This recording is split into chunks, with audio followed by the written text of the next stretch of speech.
Qu'est-ce qui se passe là-bas? Le baptême. Il ne faut pas que vous viviez les choses sans nous. Hein? On veut participer aussi. Ah, Seigneur mon Dieu. C'est terrible.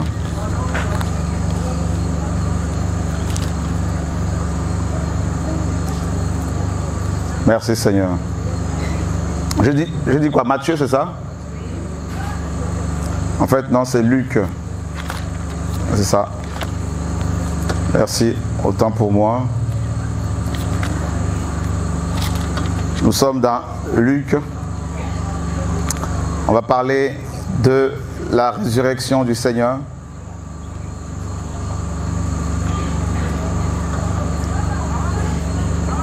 Nous sommes dans Luc chapitre 24.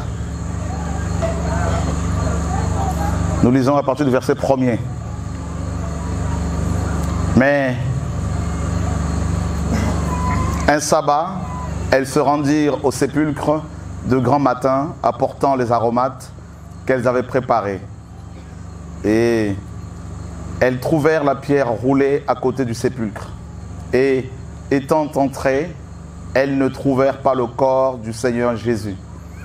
Comme elles ne savaient que penser de cela, voici, 2 hommes leur apparurent en habits resplendissants.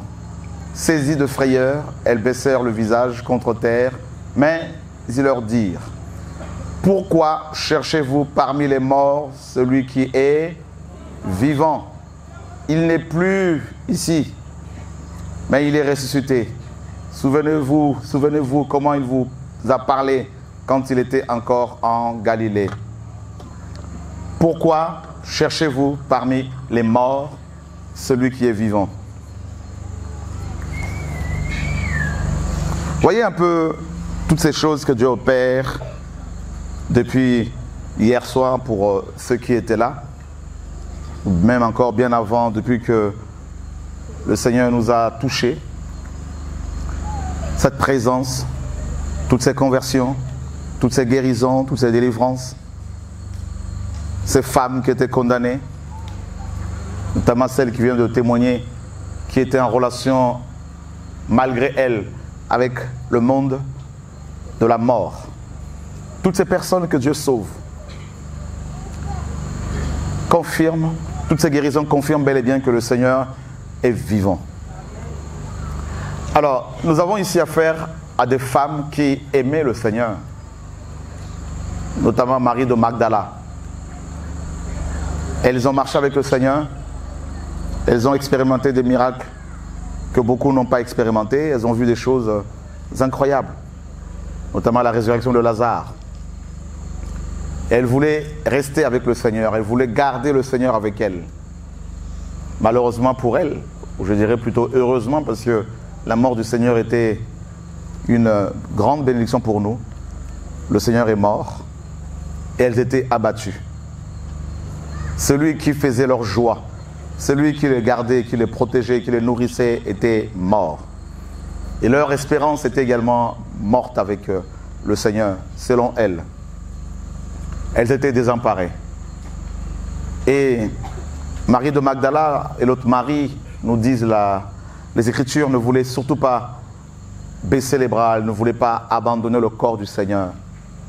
Elles ont préparé des aromates, du parfum, de l'huile, pour pouvoir embaumer le corps du Seigneur, parce qu'elles voulaient garder ce corps, même ce corps mort, elles voulaient le garder intact, pour pouvoir avoir le Seigneur physiquement avec elles. Et arrivées au cimetière, au sépulcre, elles ont constaté que la pierre de la tombe avait été roulée.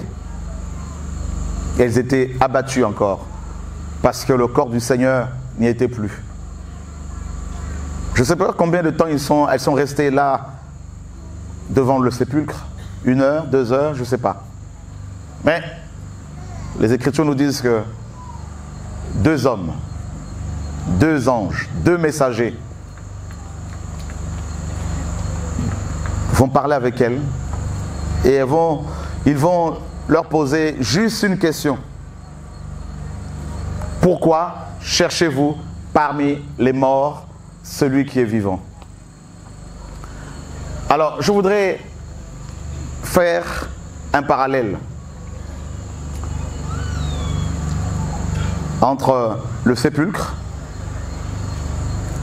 le cimetière, la demeure définitive des hommes, physiquement parlant, et la religion. Le sépulcre est l'image de la religion. C'est quoi la religion? C'est un ensemble de règles, de dogmes, de traditions, qui nous sont, bien sûr, tout cet ensemble-là, dogmes, traditions, qui nous sont communiqués, qui sont communiqués aux humains, de père en fils, et ainsi de suite, depuis les générations. Et quand on parle de la religion, on parle forcément de temple. On parle forcément d'un jour spécifique dédié à la prière. On parle forcément des offrandes. Voyez? Et on parle forcément des prêtres. Et la pire des choses qui puisse arriver aux humains, c'est la religion. À part le péché, bien sûr. Vous savez, quand Dieu a créé Adam et Ève, il ne les a pas créés pour être enfermés dans un bâtiment. Il ne les a pas créés pour qu'ils soient contrôlés par un être humain. Non. Il les a créés pour être dans la nature, pour être libres. Il les a créés pour expérimenter la liberté et pour être en relation en permanence avec lui. C'était le désir du Père. Mais Satan est très malin. Vous savez, les Écritures nous disent qu'il a perdu sa position céleste. Et il est l'auteur du péché et ainsi que de la religion. Et la religion engendre la mort. La religion encourage la mort. Et ici au Gabon, dans les années 80, le Seigneur est venu vous visiter. Dieu est venu, il a sorti certains d'entre vous de ces tombeaux, de ces temples, de ce cimetière qu'on appelle l'Église, qu'on appelle religion. Le catholicisme romain, le protestantisme, tout ça. Il y en a qui sont sortis, comme ces femmes. Il y a eu une rencontre. Ces hommes et ces femmes ont rencontré des messagers de Dieu. Comme Marie de Magdala et l'autre Marie qui ont rencontré ces deux anges, qui étaient porteurs d'un message, je dirais du message de vie. Beaucoup sont sortis dans les années 80 de la mort, de la religion. Il y a eu ce mouvement de réveil. Il y avait des guérisons, des miracles, des délivrances naturelles. Les choses se faisaient naturellement. À cette époque, il n'y avait pas besoin de mettre l'accent sur l'argent. Les gens qui étaient touchés par le Seigneur apportaient naturellement les offrandes et on pouvait aider les pauvres, aider les veuves, aider les orphelins. Voyez? Ces prédicateurs, nouvellement touchés par le Seigneur, hommes et femmes, étaient simples. Il n'y avait aucun protocole. Ils n'avaient ni Jeep, ni 4x4, ni costume et cravate. C'était des hommes qui pouvaient être en babouche, qui étaient simples, des frères, des sœurs. Ils n'avaient aucun titre. Ils n'étaient pas théologiens. Ils n'avaient aucun diplôme théologique. Ils ne s'engageaient pas dans la politique parce que telle l'Église n'est pas appelée à le faire. C'était des hommes et des femmes qui prêchaient le ciel. Le message qu'ils avaient, la sanctification. Ils prêchaient l'enlèvement de l'Église, le retour de Jésus de Nazareth. Ils étaient focalisés sur le Seigneur. Ils pouvaient prêcher, ils prêchaient le même message à tous. Aux pauvres, aux riches, aux grands, aux petits. À tous. Mais petit à petit, l'argent coulait à flot, commençait à couler à flot. Elles ont commencé à vouloir s'organiser. Ils ont commencé à vouloir construire des cathédrales, à se différencier des autres chrétiens.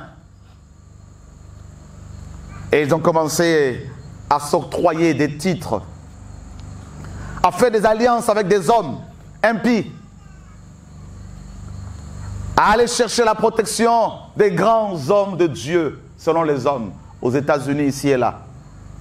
Ils ont commencé à amener, à sortir les hommes du royaume de Dieu, du trône de Dieu, de la présence de Dieu, pour les garder avec eux dans leur système qu'ils ont établi. Ils ont placardé des noms de leur dénomination sur leurs bâtiments. Ils ont commencé à créer leur propre royaume, leurs propres empires, interdisant ainsi aux chrétiens de leurs bâtiments d'église d'aller prier ailleurs, de partager la parole avec d'autres enfants de Dieu.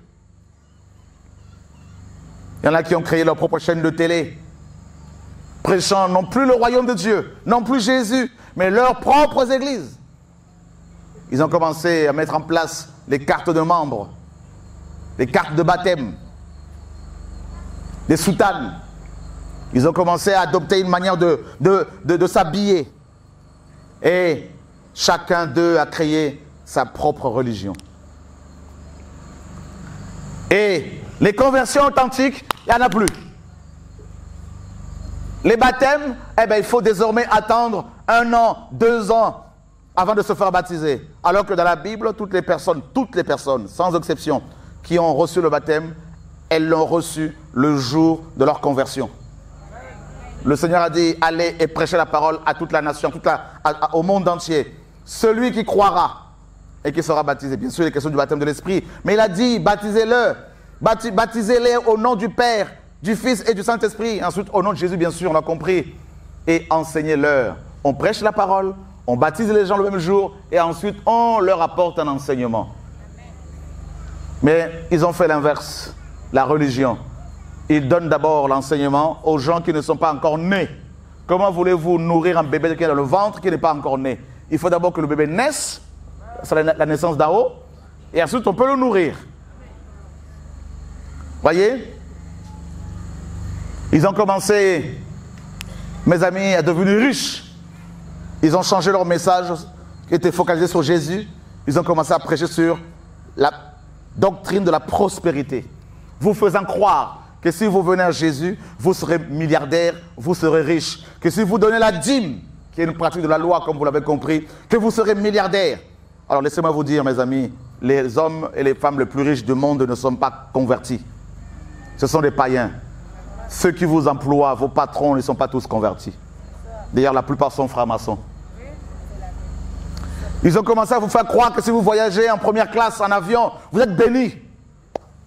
Et le propriétaire de cet avion, il est païen. Et lui, il dirait quoi? Lui, il voyage dans le cockpit. Alléluia! Amen. Alléluia! Amen. Ils ont accepté l'idolâtrie. Dieu est contre l'idolâtrie. Nous ne sommes pas des dieux. Nous sommes des hommes comme vous. Nous allons aux toilettes comme vous. Laissez-moi parler crûment. Vous avez la diarrhée, nous pouvons avoir la diarrhée. Vous coulez du nez, nous coulons du nez. Vous pleurez, nous pleurons.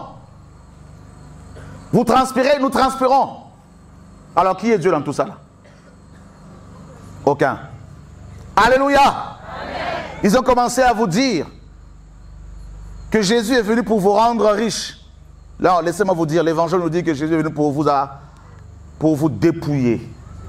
Pour nous dépouiller. Il pouvait dire à un homme riche, va, vends tout ce que tu as, donne cela aux pauvres et suis-moi. Voilà le Jésus que nous prêchons. Il pouvait dire aux riches, votre argent est pourri. Ton 4x4, tu ne pourras pas l'emporter avec toi à la tombe. Voilà le message. Dieu est contre la polygamie. Voilà le message. Il a créé Adam et Ève, non 2 Adam. Homme avec homme, femme avec femme, non. Vous voulez que je parle? Vous voulez l'évangile, frères et sœurs? Il commence à vous dire qu'il faut apporter l'argent au prophète, qu'on ne va pas voir l'homme de Dieu les mains vides. Je vais seulement vous dire que la Bible dit, Jésus dit que toi aussi tu es homme de Dieu. Tout chrétien est homme de Dieu.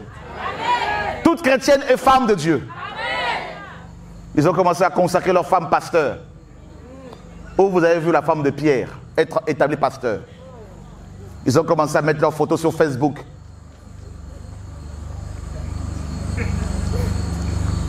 Et chaque fin de l'année, on vous fait faire des veillées prophétiques pour prophétiser sur l'année qui va commencer. Pour être protégé durant l'année. Ils vous font lire des livres du genre « La lune, j'arrache ma bénédiction que la lune a volé ». Pauvre lune. Laissez la lune tranquille. Comment toi qui es enfant de Dieu peux te faire voler par un démon? Oh Seigneur, sauve-nous. Des musiciens chrétiens sont devenus des véritables charnels, des stars. Plus orgueilleux que les musiciens du monde. Les concerts payants. Vous pouvez vous imaginer au ciel, vous arrivez pour adorer le Seigneur. Vous pouvez vous imaginer Michael à l'entrée du paradis qui vous dit, vous avez votre billet d'entrée? Où est votre ticket? Vous avez payé? La confusion. Et ce que vous appelez église aujourd'hui, ces églises sont devenues des véritables boutiques, des entreprises pastorales. Église de papa et de maman. Et quelques Congolais qui viennent de la RDC ici viennent vous dépouiller encore bien comme il faut. Voilà pourquoi il faut dénoncer ces voleurs des pasteurs. Vous voulez que je parle? Et de quelques Camerounais qui viennent parmi les pasteurs, des voleurs qui viennent vous dépouiller au Gabon. Là. Comme si au Gabon, il n'y avait pas assez de faux pasteurs. Les Ivoiriens qui viennent, qui vous dépouillent également ici. Là. Les Nigériens qui viennent, qui vous dépouillent également ici. Là. Et nous voulons prier pour que eux là soient véritablement expulsés du pays. Au nom de Yeshua. Vous voulez que je parle, frères et sœurs? Où sont les hommes du réveil que Dieu a utilisés au Gabon? Ils sont devenus gras. Ils ont pris du ventre. Ils ne jeûnent plus. Vous voulez que je parle? Ils ont créé des partis politiques. Vous avez vu Jésus dans un parti politique?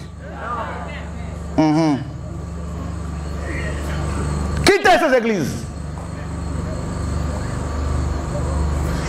Combien de ces églises de réveil ici au Gabon ont construit ne serait-ce qu'un orphelinat?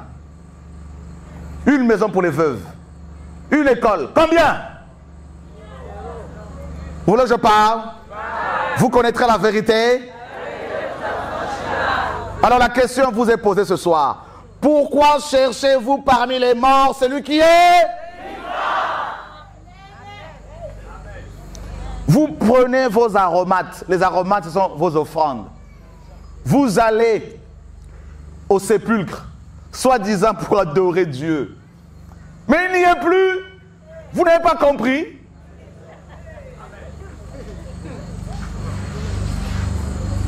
Pour chasser un démon, il faut des heures et des heures. Démon sort, je ne sors pas pour l'instant. S'il te plaît, sors. Je ne sors pas. Alors je te fais boire le sang de Jésus. Tu as vu ça où? Je t'envoie le feu. Tu as vu ça où? Vous voulez que je parle? On vous dit non, combat spirituel. Il faut prier de minuit à 3 heures parce que c'est là que les sorciers travaillent. Donc à midi, il ne faut pas prier parce que le Satan dort. Vous voulez que je parle, frères et sœurs? Alléluia! Vous connaîtrez la vérité.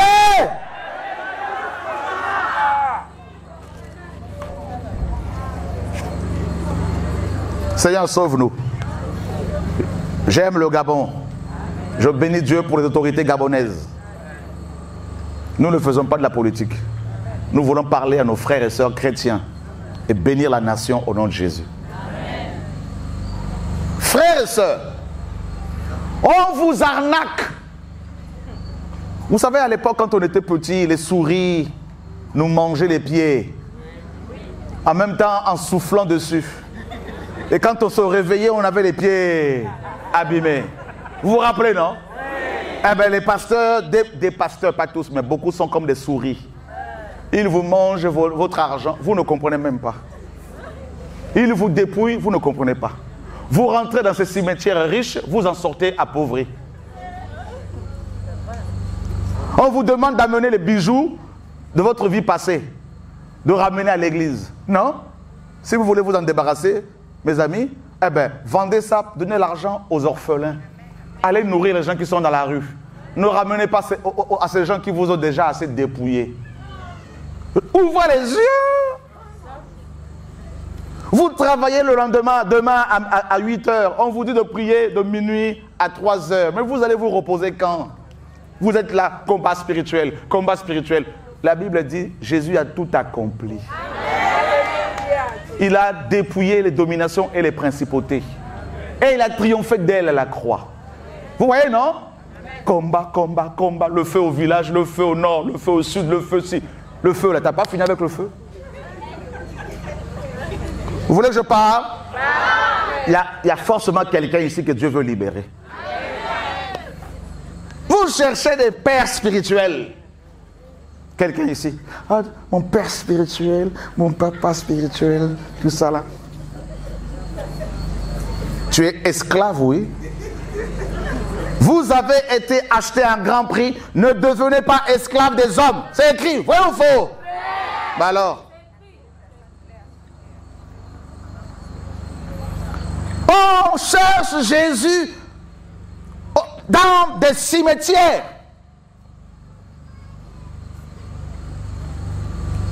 Seigneur, Seigneur, Seigneur. Dieu dit, mais vous ne voyez pas les cadavres qui sont là. Vous ne voyez pas les tombes. Oh Seigneur, sauve-nous.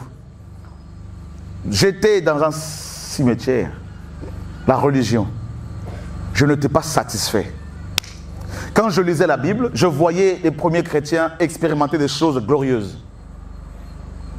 Je voyais ces chrétiens être tous des temples du Saint-Esprit. Quand je lis la Bible, je ne vois nulle part où un pasteur a fait la théologie. Nulle part. Je dis, mais ça vient d'où? Cimetière. Oh Seigneur. Vous fêtez l'anniversaire du pasteur de votre église. Quand est-ce que lui va fêter votre anniversaire?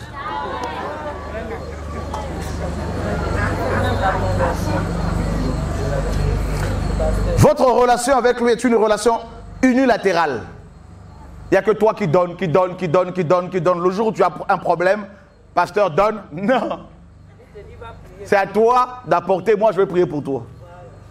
Voleur.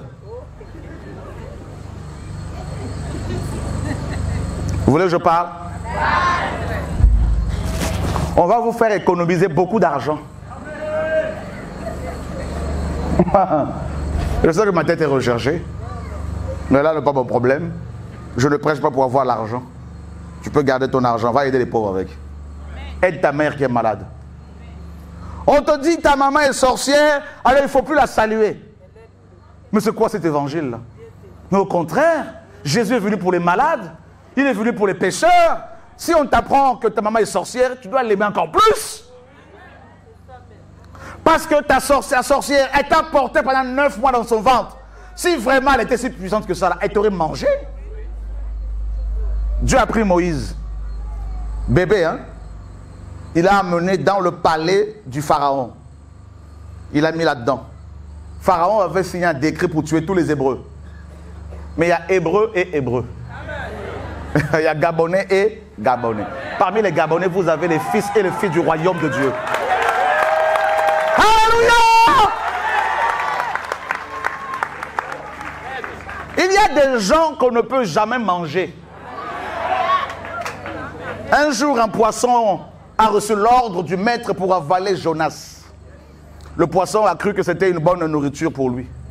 Mais il y a des gens qui sont amers. Parce que dans leur sang, dans leur corps, il y a le sang de Jésus qui coule. Si on les avale, on finit par les vomir. Il y a des gens qu'on ne touche pas. Il y a des intouchables sur terre, frère. Ce sont des missionnaires.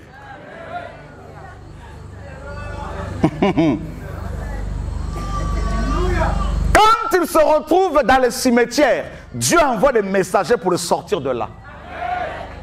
L'heure de ta sortie est arrivée. Oh, je parle à quelqu'un ici. Frères, sœurs, ça commence, je vous dis. Voyez la délivrance là-bas? La visitation du Seigneur, ça commence. Des anges viennent de descendre encore nombreux ce soir. Le trône. Oh Père, merci. Et des anges qui montent, qui descendent dans ce lieu, c'est magnifique. Dieu me montre un ange qui a été envoyé. Le Père avait envoyé un ange ce soir avec une espèce de balai qui a balayé tous les nuages, là, frères et sœurs. Parce qu'il y a quelque chose de particulier ce soir. Jesus Christ. Je vous dis, il y a un peuple ici qui est resté longtemps dans les cimetières des hommes, dans la religion des hommes, contrôlé par des hommes. Mais Dieu, le Dieu du temps, le temps de la sortie de l'exode est arrivé. Je te dis, alléluia. Il a pris Moïse, il a dit, Pharaon, tu as pris des décrets pour tuer mon peuple, mais je veux te prouver que je suis Dieu. Il a pris Moïse, il l'a amené dans le palais du Pharaon, là où même ce décret avait été signé. Et il dit à Pharaon, tu vas le nourrir avec le lait de tes brebis. Tu vas lui donner la viande que tu manges. Tu vas le nourrir jusqu'à ce qu'il grandisse. Après, il va t'attaquer. Je veux... Oh!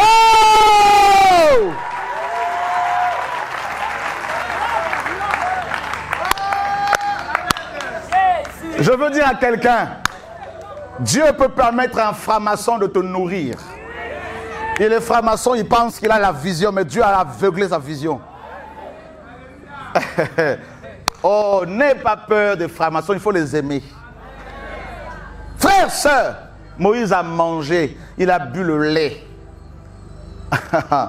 Quand le temps du ministère était arrivé, Pharaon était entouré des magiciens. Aucun magicien n'a vu que cet enfant était un prophète. Dieu t'a pris, il t'a mis parmi les sorciers. Ils t'ont nourri, ils t'ont éduqué, ils t'ont élevé, sans savoir que tu es un prophète. C'est pour cela que maintenant que Dieu t'a touché, tu ne dois pas avoir peur d'eux. Parce que s'ils n'ont pas pu te manger pendant que tu étais dans le péché, maintenant que tu es assis dans les lieux célestes en Christ. Ah! S'ils veulent t'atteindre, ils doivent aller jusqu'au ciel. C'est impossible. Ils doivent entrer en Jésus, c'est impossible. Jesus Christ. Je veux te présenter celui qui est vivant. Il est dignement digne.